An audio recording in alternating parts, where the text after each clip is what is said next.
याद करिएगा, कई दफा मैं आपसे कह चुका हूं कि अगर जो कुछ हो रहा है उसको ध्यान में रखते रहिए। क्यों?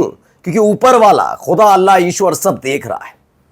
वही कुछ हो रहा है गजा में, जो कुछ होता रहा इजराइल के सैनिक करते रहे। क्या यह भुगतान का वक्त है? यह बात मैं इसलिए कह रहा हूं दोस्तों, क्योंकि पिछले 3 से 4 दिन के भीतर जिस तरीके से इजराइल के एक एक सैनिकों को लेकर खबरें निकल कर आ रही हैं, वो इजराइल के लिए चिंताजनक है।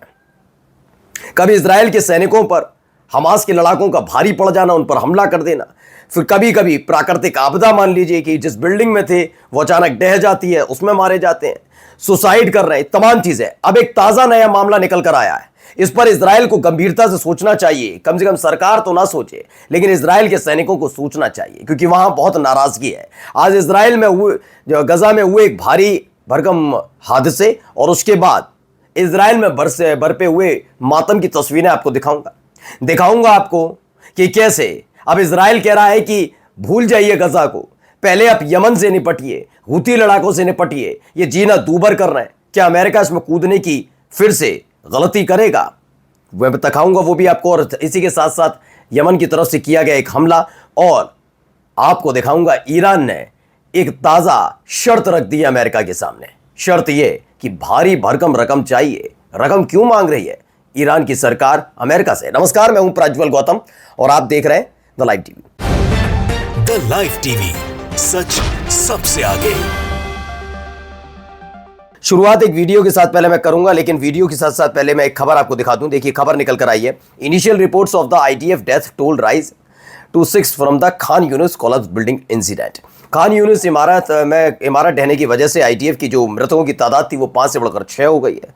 इजरायली वायुसेना इस समय इस क्षेत्र में भारी गोलीबारी भी कर रही है, लगातार यहाँ पर हमले कर रही है। वहीं ये देखिए कुछ तस्वीरें, कुछ खबर निकल कर आई। देखिए कुछ इस तरह से अटैक हो रहा है, देखते चलिए। मैंने इसीलिए कहा हर तरफ से नुकसान इजराइल की सेना को हो रहा है।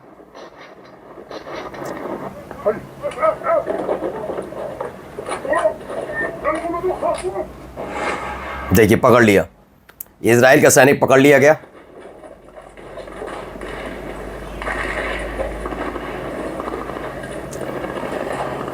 तो कसम ब्रिगेड है जिसने इजराइल के सैनिक को पकड़ लिया है। Israeli army has confirmed the Al-Qassam brigade's fighters attempted to capture the soldier during last week's attack on its. और इसके बाद से ये हथियार बरामद हुए हैं। देखिए उसको पहले पकड़ा और उसके बाद उसके पास से कई हथियार बरामद हुए। ये वो सोल्जर है जो पकड़ा था, जो भागने की कोशिश कर रहा था, उसमें फिर ये मारा गया। पता लगा कि पहले तो ये पकड़ा गया, ज़मीन पर लेट गया, लेकिन फिर इसके बाद जब इसने भागने की कोशिश की तो फिर इसे गोली मार दी गई। ये खबर भी निकल कर सामने आई है। चलिए अगली खबर मैं आपको दिखा रहा हूँ। बहुत सारी खबरें हैं इससे जुड़ी हुई कि वहाँ क्या क्या हो रहा है, कैसे कैसे क्या हो रहा है। अभी देखिए ये खबर और निकल कर आई है। ये एक खबर गौरतलब इस समय बताया गया है, इजरायली मीडिया का दावा यह है कि दक्षिण गजा पट्टी के खान यूनिस में इमारत ढहने से एक और आईडीएफ सैनिक की मौत हुई। इस इलाके में 4 इजरायली सैनिक लगातार सक्रिय हैं और लोगों को, मतलब जो मरे हुए हैं इजराइल के सैनिक जिनकी मौत हुई है, उनके साथ साथ डेड बॉडीज़ के साथ साथ वहाँ जो घायल हैं उन्हें लगातार ले जाने का काम किया जा रहा है। लेकिन चूंकि हमास के लड़ाके लगातार सक्रिय हैं, वो हमला भी कर रहे हैं। रेस्क्यू ऑपरेशन करने में बड़े मुश्किल का सामना इजराइल को करना पड़ रहा है। ये भी तस्वीरें निकल कर सामने आई हैं। इसके साथ साथ देखिए फ़िलिस्तीन के अंदर से एक कैमरा बरामद हुआ, जो वहाँ खंडर तो बन ही चुका है अलग अलग जगह, उसी खंडर में ज़मीन के नीचे कुछ कैमरे वगैरह, कुछ अपने उपकरण छुपा रखे हैं, तो ये बरामद हुए हैं। इसमें बताया गया है कि जो we seized an Israeli spicy device, यानी कि इजराइल का एक जासूसी उपकरण था जो पकड़ा गया है, जिसमें हाई रेजोल्यूशन कैमरा है, मोशन सेंसिंग टेक्नोलॉजी है। माना जा रहा है कि इन्हीं तमाम चीज़ों के ज़रिए ये गजा के अंदर क्या कुछ चल रहा था, ये जानकारी पहुंचती थी इजराइल के सैनिकों तक, और फिर वो सटीक निशाना करते थे, सटीक मार करते थे, जिससे कई लोगों की मौत हो जाती थी। तो उसमें इन सब चीज़ों का योगदान रहा है। ऐसा देखिए यही वो कैमरा है, ये वो चीज़ है जो पूरी जानकारी इजराइल के सैनिकों तक पहुंच रही थी। ठीक है, अगली चलिए आपको खबर दिखाते हैं। इसी से जुड़ी हुई देखिए और भी तस्वीरें निकलकर सामने लगातार आई हैं, जिसमें ये दावा किया जा रहा है कि यही वो सारी चीज़ें थी। अब आइए क्या क्या नुकसान इनको उठाना पड़ा है। पहले देखिए फिलिस्तीनी अपडेट निकल कर आई। एक आईओएफ का रिजर्व सोल्जर है अब्राहम अजोले, ये अलक्सा मस्जिद के ठीक सामने खड़ा हुआ है। वेडिंग के सेलिब्रेशन इसका मनाया जा रहा था 3 महीने पहले की ये तस्वीर है, उसमें ये शामिल हुआ था। इसे ही मार गिराया गया है। इसके मरने के बाद वहाँ पर मातम है इस समय इजराइल के अंदर, ये बताया जा रहा है। ये उस समय की फ़ोटो है जब ये अब्राहम पहुँचा था अपना घर। उस समय ये मुस्कुराते चेहरों के साथ फोटो खिंचवाना। अच्छा, इसकी एक वीडियो भी निकल कर आई, इसके दोस्त हैं या परिवार वाले हैं, वो मातम मना रहे हैं। और मातम मनाते समय क्या कहते हैं, वो कहते हैं कि जब जब तुम घर आते थे तो तुम कहते थे तुमने 200 अरब को मारा, तुमने कहा कि 500, कभी 1000, कभी लौट कर गजा नहीं जा पाएंगे वो लोग। ये तमाम तरह के दावे तुम करते रहे, तुम्हें अपने काम पर बहुत फक्र था। लेकिन सवाल यह है कि जो गजा के लोगों को वापस नहीं जाने देना चाहता था, वो खुद वापस पहुंचा भी तो कैसे, ताबूत में। खैर, ये किसी के उससे कहना भी नहीं चाहिए। अब देखिए वेस्ट बैंक में क्या हो रहा है, जरा ये भी देख लीजिए। वेस्ट बैंक की तस्वीरें देख लीजिए, क्या हो रहा है अभी पता लग जाएगा आपको।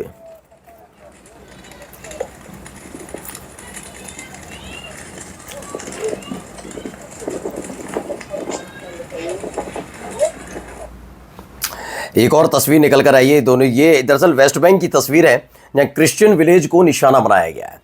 नहीं, बहुत बड़ी बड़ी बातें होती हैं ना कि यहूदी ऐसे हैं, यहूदी तो सिर्फ मुस्लिम कम्युनिटी इसलिए। अब देख लिए अमेरिकन और जितने भी पश्चिमी देश हैं वो भी आँख खोल कर देख लें, किसी को बख्शने वाले नहीं हैं।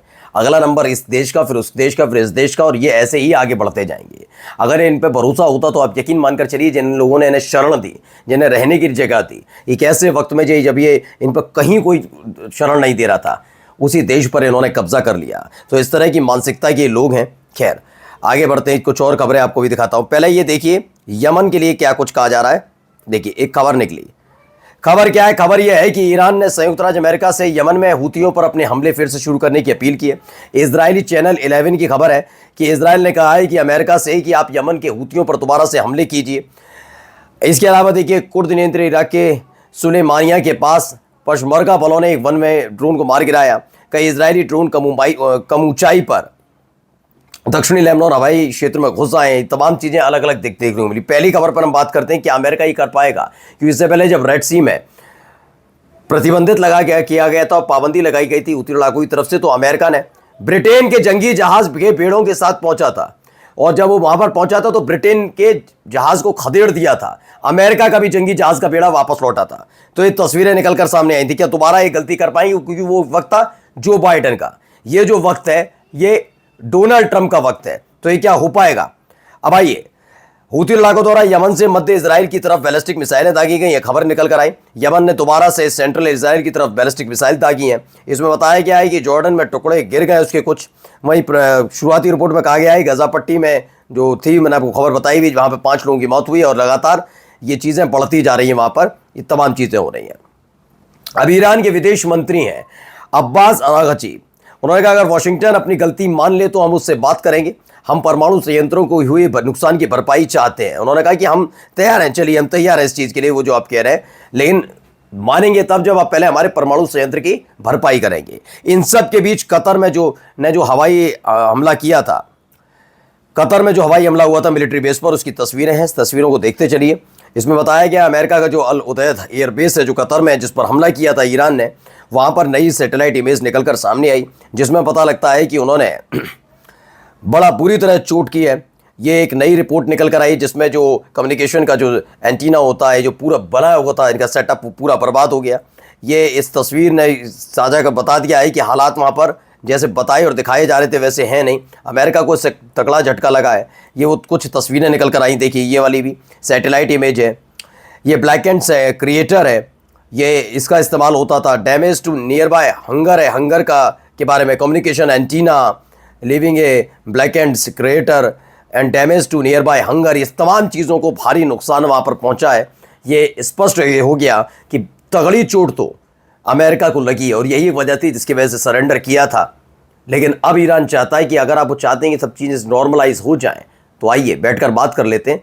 जितना नुकसान आपने न्यूक्लियर फैसिलिटी पर हमला करके किया है उसकी भरपाई कर दीजिए। नमस्कार।